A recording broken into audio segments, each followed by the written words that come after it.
Marie Gamard, bonjour. Bonjour. Vous êtes la responsable événementielle au château de Crémar. En quelques mots, quel est le profil de votre entreprise? Alors, le profil de notre entreprise en quelques mots.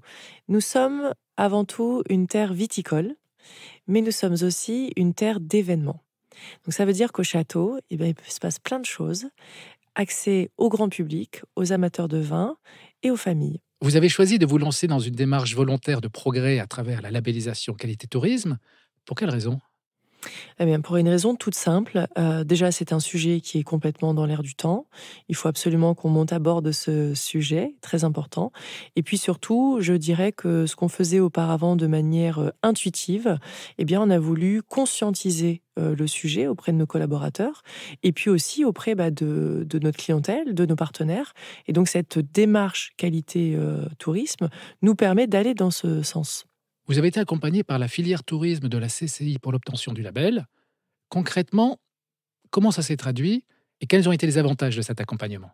Alors ça s'est traduit justement par un accompagnement en présentiel et puis aussi en distanciel. Ça nous a permis, nous, de cadrer les étapes nécessaires à l'élaboration de ce projet. Cet accompagnement a été ultra positif puisqu'il a été bienveillant. Donc le but n'était pas de montrer les bons ou les mauvais points, mais bien de nous accompagner dans une démarche d'amélioration continue. Donc c'est ce qu'on a fait avec la CCI. On est parti, je dirais, du point de départ. On a fait un audit de l'existant et puis on a regardé ensemble comment on pouvait faire encore mieux et quels étaient évidemment les axes d'amélioration. Et quels ont été justement les axes d'amélioration? Eh bien, les axes d'amélioration, ça a été, je dirais, un cran supplémentaire dans la démarche. Exemple, nous avions déjà des limitateurs pour la lumière. Voilà.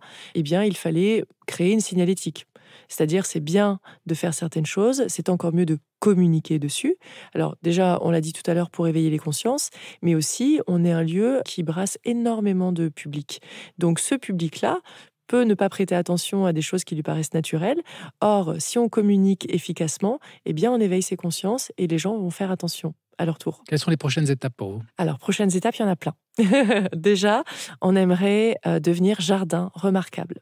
Aujourd'hui, on met aussi un point d'honneur dans les jardins du château, à avoir aussi une signalétique, à travailler dans le respect de l'environnement, avec les produits qui vont bien. Ça fait aussi partie de la démarche.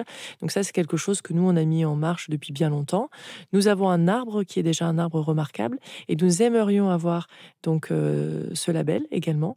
Et surtout, le label Clé verte.